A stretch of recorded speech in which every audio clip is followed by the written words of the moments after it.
যত সব বড় লোকই। শোনো শোনো, প্রয়োজনীয়তা আর বিলাসিতা এই দুটোর মধ্যেখানে না সূক্ষ্ম নয়, অনেক বড় পাঁচিল।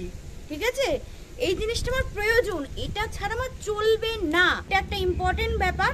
আর এটা আমার প্রয়োজন নেই এখন, তবু আমার এটা শখ, আমার নিজের শখ পূরণ, এটাকে বলে বিলাসিতা।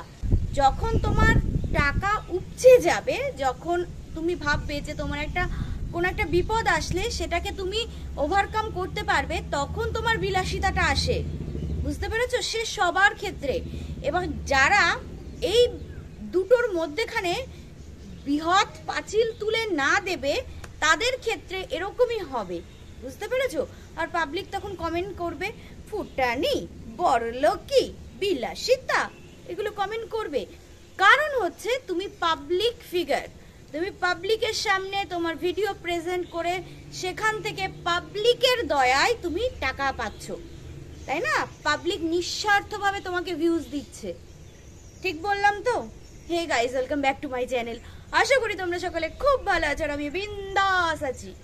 গতকালকে মানে এর আগে যে ভিডিওটা দিয়েছি গতকালকে, সেই ভিডিওটায় প্রচুর কমেন্ট এসেছে। সেখানে শুধুমাত্র চন্দ্রা চক্রবর্তী ওই দিদিকে বাদ দিয়ে আর যারা কমেন্ট করেছে তাদেরকে আমি বলেছি যে ভিডিওটা না দেখে কেন কমেন্ট করলে ভাই? ভিডিও না দেখে শুধু টাইটেল আর থাম্বনেল দিয়ে দেখেই কমেন্ট করছো।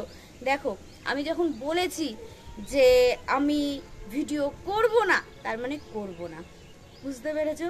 আমি তোমাদেরকে কথা দিয়েছিলাম যে আমি তোমাদেরকে এন্টারটেনমেন্ট করার জন্য যতটা সম্ভব ততটা তোমাদের মানে এই ভিডিওর প্রতি আমি লেবার দেব, আরও কঠিন কঠিন কঠিন কঠিন পথ অতিক্রম করব। ঠিক আছে, শুধু তোমরা সাপোর্ট করো। আমার যদি কোনো ভুল হয়ে থাকে তাহলে অবশ্যই, সে যদি আমার খুব ভালো ভিউয়ার্স হও তাও কিন্তু আমাকে বলবে, কারণ ভুল থেকেই মানুষ শেখে। বুঝতে পেরেছো? আমি ছোটোবেলা থেকে আমার গুরুজনদের কাছ থেকে শিখেছি যে কিভাবে কোন কাজটা করলে ঠিক হবে, কোন কাজটা করলে আমার বেঠিক হবে, সেটা আমি শিখেছি। তাই তোমরা আমার ছোট হও বড় হও যাই হও, আমাকে ভালোবাসো বা আমার হেটার্স সবাই আমাকে বলবে যে এইটা ভুল। ঠিক আছে, গতকালকে আমি যে ভিডিওটা করেছিলাম হারিয়াকে নিয়ে, সেই কুরবানি সংক্রান্ত নেক্সট ভিডিও আনবো, তোমরা আমাকে কয়েকজন বলেছো, তো আমি অবশ্যই সেই বিষয়ে কথা বলবো নেক্সট ভিডিওতে। ঠিক আছে, এই ভিডিওটা হচ্ছে আমাদের মৌরানীকে নিয়ে। গতকালকে দেখলাম একটা থাম্বনেল, যেখানে সে বলেছে যে তার যে চিকিৎসা, সেই চিকিৎসা সে করবে না, কিছুদিন দেরি করবে, 2-3 মাস টাকা জমিয়ে তারপরে করবে। তার 2 সপ্তাহ আগে দেখলাম তার একটা ভিডিও দেখেছিলাম, সেখানে তার দোকানটা থাকছে না সেই নিয়ে, মানে তার বরের যে দোকানটা সেই নিয়ে একটা ভিডিও করেছিল। তারপরে আমি আর দেখিনি সেই ভিডিওটাই। সে বলেছিল যে তার বরের দোকান 10 দিনের মধ্যে ছেড়ে দিতে হবে। তারপরে তার বর সেই মালিককে রিকোয়েস্ট করেছিল যে অন্তত আরও 7 দিন যেন তাকে সময় দেওয়া হয়। তো সেই মালিক দিয়েছিল, এবং মালিক বারবার বলছিল যে তুমি দোকানটা নিয়ে নাও। তো বৌরানী বলছিল তার এখন ক্ষমতা নেই, তাই সে এখন নিতে পারবে না। ঠিক আছে, তো তারপরে কি হয়েছে, তোমরা যারা মৌরানীর ভিডিওর ভিউয়ার্স তারা একটু আমাকে বলো যে তারপরে তার দোকানের কি খবর। সেটা আমি তো জানি না, আমি তার ভিডিও কন্টিনিউ দেখি না, তবে হ্যাঁ করা টাইটেল থাম্বনেল দিলে সেগুলোতে একটু ক্লিক করি। তাছাড়া এমনি ওই নর্মাল দেখে নিই যে কি টাইটেল থাম্বনেল দেখে কি বলতে চাইছে সেটা দেখে নিই। তাছাড়া আমি ক্লিক খুব কম করি, কারণ অতটা দেখার সময় হয়ে ওঠে না। তো গতকালকের ভিডিওটা দেখলাম, আর ওই 2 সপ্তাহ আগে ওই ভিডিওটা দেখেছিলাম। তারপরে কি হয়েছে আমি বলতে পারবো না। ও মাঝে আর একটা ভিডিও দেখেছিলাম, যেখানে সে বলেছিল যে নিজেদের ভুলে নিজেদের জমির এত বড় ক্ষতি করলাম, এরকম কিছু একটা দিয়েছিল। তারপরে দেখলাম যে ওরা যে 7 কাঠা না 5 কাঠা জমি কিনেছে, তার পিছনের অংশ দিয়ে তারা কেটে হচ্ছে মানে উঁচু করেছে। বুঝতে পেরেছো? ওরা যে জায়গাটা কিনেছে সেটা আমাদের এই গ্রামের ভাষায় বলে মাঠান জমি, মানে মাঠের যে জমিটা সেটাকে মাঠান জমি বলে। তো আমার বাবা সবসময় বলতো মাঠান জমি কখনো কিনতে নেই, কারণ তাতে মাটি ফেলে যা উঁচু করতে খরচা হবে তার থেকে আর কিছু টাকা দিলে এমনি নর্মাল ভালো জমি পাওয়া যাবে। তো মাঠান জমি কিনেছে, ভেবেছে যে মাটি দিয়ে নিচের পিছনের অংশ দিয়ে মাটি দিয়ে উঁচু করে নেব, ব্যাস, তারপরে উপরে জমি উঁচু হয়ে যাবে, নিচে পুকুর থাকলো, তারপরে ওই মাটি টাটি এই সমস্ত ঘর করতে যে সমস্ত ডাস্ট থাকবে সব ওর মধ্যে ফেলে দেবো, ব্যাস, ওটা ধীরে ধীরে উঁচু হয়ে যাবে। কিন্তু মেয়ে মানুষের বুদ্ধি সবসময় নেওয়াও উচিত না। মেয়ে মানুষের বুদ্ধি নেওয়া উচিত, কিন্তু পুরুষেরও কিন্তু কিছু বুদ্ধি খরচ করতে হয়। এবং পুরুষের যদি বুদ্ধি না থাকে তাহলে গুরুজন, যারা মাথার উপরে গুরুজন বা আশেপাশে যারা গুরুজন ব্যক্তি আছে তাদের বুদ্ধিটা নিতে হয়। ওদের ওই জায়গাটা একটু জল হলেই বন্যা, একটু জল হলেই বন্যা, বৃষ্টির জল আর কি হলেই বন্যা হয়ে যায়। তো এরকম একটা জায়গায় ওরা জমি কিনেছে, মাঠান জমি। কি করে কেনে আমি বুঝতে পারলাম না। ওদের যেদিনকে রেস্টি হয়েছিল সেদিনকের ভিডিওটাও দেখেছিলাম। সেদিন বোধহয় 5 লাখ দিচ্ছিল মালিককে, আর আগে বোধহয় 2 লাখ দিয়েছে, মানে 7 লাখ কি 5 লাখ এই দুটোর মধ্যেখানে জমিটা কিনেছে, 5 কাঠা জমি। হ্যাঁ, তো সেখানে আমি বলবো যে যখন রেস্টি করছিল তখন আমি বলি এই বাবা এই নিচু জমি। আমি প্রথমে শুরুতে একটা কথা বললাম যে বিলাসিতা আর প্রয়োজনীয়তার মধ্যে একটা সূক্ষ্ম নয় মোটা দেওয়াল দরকার, বুঝতে পেরেছো? বিলাসিতা আমি তখনই করব, এই যে মৌরানী যে জমিটা কিনেছে এটা হলো বিলাসিতা। সে সবাইকে বলছে না ইউটিউব না থাকলে হচ্ছে আমি এই জমিটাই আমাদের অ্যাসেট, না, এটা জমিটা অ্যাসেট হতে পারে না। জমি সবসময় বিক্রি করা যায় না। হুট বলতে একটা যদি তোমার কোনো বিপদ ঘটে তখন তুমি জমি সঙ্গে সঙ্গে বিক্রি করতে পারবে না, পরবর্তীতে বিক্রি করতে পারবে, ঠিক আছে? কিন্তু তুমি আজ কিনে 1 বছর পরে জমি বিক্রি করলে দাম থাকবে না। কেউ একজন বলেছিল ইউটিউব না থাকলে সোনা আমার অ্যাসেট। কেউ কখনো সোনা সঙ্গে সঙ্গে বিক্রি করতে পারে? ধরো রাত বিরেতে অসুবিধা হলো, তখন তার ক্যাশ টাকা প্রয়োজন হয়, তাই না? যাই হোক, এখন সবাইকে বলছে ইউটিউব না থাকলে ওটা আমাদের অ্যাসেট। দেখো ইউটিউব না থাকলে অন্য কোনো প্ল্যাটফর্ম চলে আসবে, তাই না? আর তাছাড়া কথা হচ্ছে যে জমি যেমন তোমার অ্যাসেট, ঠিক তেমনি তোমার কিন্তু প্রয়োজন এখন একটা বাচ্চার। তুমি একটা চিকিৎসার মধ্যে দিয়ে যাচ্ছ, শুরু করে দিয়েছো, অলরেডি শুরু করে দিয়েছো, সেই চিকিৎসার মধ্যেখানে বন্ধ করে দিলে তার মানে তোমার যে ওষুধগুলো, যে খরচাগুলো করেছো পুরো জলে চলে গেল। তার কারণ হচ্ছে তোমার ভুল ডিসিশন। হয় তুমি ভুল ডিসিশন নিয়েছো, না হয় তুমি পাবলিকের সিম্প্যাথি নিয়ে আগামী দিনে ভালো ভিউজ পাও, নতবা তোমার আশেপাশে আছে না হটকারী ম্যাডাম, তো সে যেমন টাকা তুলেছিল অসুস্থতার জন্য তার ছেলের জন্য, সেরকমই নিশ্চয়ই টাকা চাইছো ভিউয়ার্সদের কাছ থেকে, কিন্তু ভিউয়ার্সরা এখন আর কাউকে বিশ্বাস করে না। আর কেনই বা দেবে তোমাকে? তোমার তো আছে। যদি না থাকতো তাহলে তুমি এত বড় একটা জমি কেনার রিস্ক নিতে পারতে না। কেউ কখনো নিঃস্ব হয়ে জমি কেনে না। তোমার এখন মাথার গোজার জায়গা আছে, যথেষ্ট ভালো বাড়ি তোমাদের। ভাবো তো ঝুপড়ির ধারে যারা থাকে তাদের কি অবস্থা, তাদের থেকে তোমার অবস্থা যথেষ্ট ভালো, এবং যথেষ্ট ভালো বাড়িতে থাকো, এবং তোমার শ্বশুরের ভিটেই থাকো, যেটা তোমার শাশুড়ির নামে যদিও থাকে তাও তো তোমার বর পাবে, তাই না? তোমার যদি দরকার হতো যে হ্যাঁ মেন রাস্তার ধারে যাব, তাহলে অবশ্যই কিনতে, পরে কিনতে, আগে তোমার একটা বাচ্চার প্রয়োজন। দেখো তুমি ক্যান্সারের পেশেন্ট ছিলে, তুমি একটা এরকম মাতৃত্বের জায়গায় তোমার খালি জায়গা আছে, তাই তোমাকে নিয়ে আমি ভিডিও তেমন করতেই চাই না, ভালোই লাগে না। কিন্তু তুমি যেগুলো প্রেজেন্ট করছো সেখানে মনে হয় যে কিছু একটু বলি। আমি একটা চিকিৎসার মধ্যে দিয়ে যেতে যেতে কি করে একটা জমি কিনতে পারো সেটা আমি বুঝতে পারি না। সেখানে যেখানে ফোন করেছিলে সেখানে বলেছে তুমি যে ওষুধ খেয়েছো তারপরে এখন গেলে তোমাকে আরো 2-3 মাসের একটা কোর্স করতে হবে, তারপরে গিয়ে মেন চিকিৎসা আরম্ভ হবে। তার মানে এখনো 3 মাস পরে গিয়ে মেন চিকিৎসা। তাহলে এই যে কোর্সটা চলবে আর 3 মাসে যে পরীক্ষা টরীক্ষা, এই যে সমস্ত কোর্স, সেই কোর্সটা করার মতো তোমার কাছে ক্ষমতা নেই। তাহলে তুমি কি হিসাবে জমিটা কিনলে? জমিটা কিনে ফেলে রাখা তো এখন। তারপরে জমিটা কিনে সেই মাটি বুঝিয়েছিল, এখন পার ভেঙে যাচ্ছে, অবশ্যই যাবেই তো। এটার জন্যই তো মানুষ মাঠান জমি কেনে না, বুঝতে পেরেছো? আর মাঠান জমি কিনলে সেখানে অন্য জায়গা থেকে মাটি এনে মাটি ভর্তি করতে হবে। তুমি যেটুকু ভর্তি করেছো সেইটুকুই ভর্তি করতে, বাদ বাকিটা নিচু থাকতো, সেখানে নয় কোনো চাষাবাদ করতে। হ্যাঁ, তো যেটুকু ভর্তি করা সেটুকুই করতে পারতে, বা এখন তো কাজে লাগানোর কোনো দরকারই ছিল না। যখন তুমি এত বড় একটা চিকিৎসার মধ্যে দিয়ে যাচ্ছ, আমার মনে হচ্ছে তুমি হয় পাবলিককে বোকা বানাচ্ছ, নতুবা তুমি ভুল রাস্তায় হেঁটেছো, যে কোনো একটা। যদি তুমি এখন ওই চিকিৎসাটা করতে যাও তাহলে পাবলিককে ভুল বোঝাতে চাইছিলে। তুমিও হয়তো চাইছিলে যে তোমার আশেপাশে বান্ধবীদের মতো তোমাকেও কেউ হেল্প করুক, কিন্তু কেউ করবে না গো।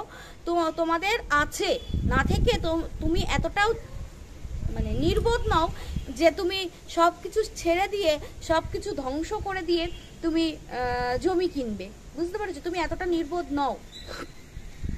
তাই বলবো যে, তাই যেটা বলছিলাম, তুমি চিকিৎসাটা বন্ধ করো না। আমার কথাটা শোনো একবার, এবং ভিউয়ার্সরা যেটা বলছে সেটা শোনো। তুমি চিকিৎসাটা এখন বন্ধ করো না, তুমি এগিয়ে যাও। আরও 3 মাস যেটা কোর্স আছে সেটা করার পরে মেন চিকিৎসা হবে। তো তুমি দেখবে এই যে চিকিৎসার যে প্রসেসের মধ্যে দিয়ে যাবে, তখন কিন্তু তোমার ভিউজটা আপ হবে। আর তাছাড়া তোমাদের তো একটা টাইমে প্রচুর ইনকাম করেছো, শুধু কি এই 5-7 লাখ টাকা? তাছাড়া কি আর তুমি ইনকাম করোনি? এভাবে চিকিৎসাটা বন্ধ করে দিও না। একটা শরীরের উপরে একটা ওষুধের সাইড এফেক্ট হয়, তুমি যখন ওভারডোজের ওষুধটা খাবে তখন তোমার শরীরে একটা সাইড এফেক্ট হবে। আর তুমি কিন্তু আগে তোমার ক্যান্সার হয়েছিল, সেই ক্যান্সারকে জয় করে তুমি কিন্তু এগিয়ে যাচ্ছ। অতএব তোমার উপরে বেশি ওষুধের রিয়াকশানও খুব খারাপ হবে, কিন্তু বেশি ওষুধের ডোজ কিন্তু তোমার শরীরে খারাপ হবে। তাই বলছি যে তুমি চিকিৎসাটা বন্ধ করো না, যেভাবে প্রসেসের মধ্যে দিয়ে যাচ্ছ সেভাবে কন্টিনিউ করো। আর ইনকাম তো আছে, ইউটিউবে তোমার পার ডে ভালো ইনকাম আছে। তুমি যদি মেরে কেটে 30,000 ভিউজও তোলো, তোমার ভালো ইনকাম হবে, হচ্ছে যেখান থেকে তুমি চিকিৎসা সামলে নিতে পারবে। তারপরে যদি তুমি তোমার কথা অনুযায়ী ইউটিউব না থাকলে তোমার অ্যাসেট, ঠিক আছে, তোমার একটা সন্তানকে পৃথিবীর আলো দেখাতে গিয়ে তুমি যদি তোমার ওই জমি কেনা জমিটা বিক্রি করে দাও, তাতেও তো তোমার দুঃখ পাওয়ার কিছু নেই। একজনকে তো তুমি পৃথিবীতে আনছো, তোমরা যে এখন 3 জন রয়েছে সেখানে 4 জন হবে না, ওই কাকাকে দিয়ে 4 জন আছে, তারপরে 5 জন হবে, এটা তো কোনো সমস্যা নেই। একজনকে পৃথিবীর আলো দেখাতে গিয়ে যদি তুমি তোমার জমিটা বিক্রি করতে করবে, আগে তো প্রসেসের মধ্যে দিয়ে যাও, দেখো কত খরচ হয়। দেখো তোমার এমনও হতে পারে তোমার লাকে বেঁধে গেল, তুমি একবারেই সাকসেস পেয়ে গেলে। হ্যাঁ, একবারে সাকসেস হয় না, কিন্তু এইভাবে একবার ওষুধের ডোজ শুরু করে আবার বন্ধ করে দিয়ে বা কন্টিনিউ সেই ডোজের ওষুধ খেয়ে 2-3 মাস পরে গিয়ে আবার যাওয়া, এটা করো না। ওই যে বললাম প্রথমে, ফুটানি, বিলাসিতা আর প্রয়োজনীয়তার মধ্যে একটা বেড়া রাখতে হয়। তুমি হুট বলে কিনে নিলে, যেখানে তুমি একটা প্রসেসের মধ্যে দিয়ে যাচ্ছ, হুট বলে জমি কিনে নিলে। হ্যাঁ, একটা টাইমে তো তোমাদের প্রচণ্ড অভাব ছিল। যদি ধরো ইউটিউব না থাকতো, তাহলে তোমরা তো অনেক কষ্ট করে যেভাবে সংসার চালাচ্ছিলে, যেভাবে এই বাড়িতে ছিলে, সেরকমভাবেই চলতো তোমাদের জীবন। যখন ইউটিউব থেকে ইনকাম করছে, তখন নিজেরা নিজেদের সন্তান আনার জন্য যে প্রসেসের মধ্যে দিয়ে যাচ্ছ, সেই প্রসেসটা আগে কমপ্লিট করো। একদিকে ফোকাস করতে হয়, জানো তো, সবসময় একদিকে ফোকাস করতে হয়। তুমি যদি চারিদিকে ফোকাস করো না, তুমি দিকভ্রষ্ট হয়ে যাবে।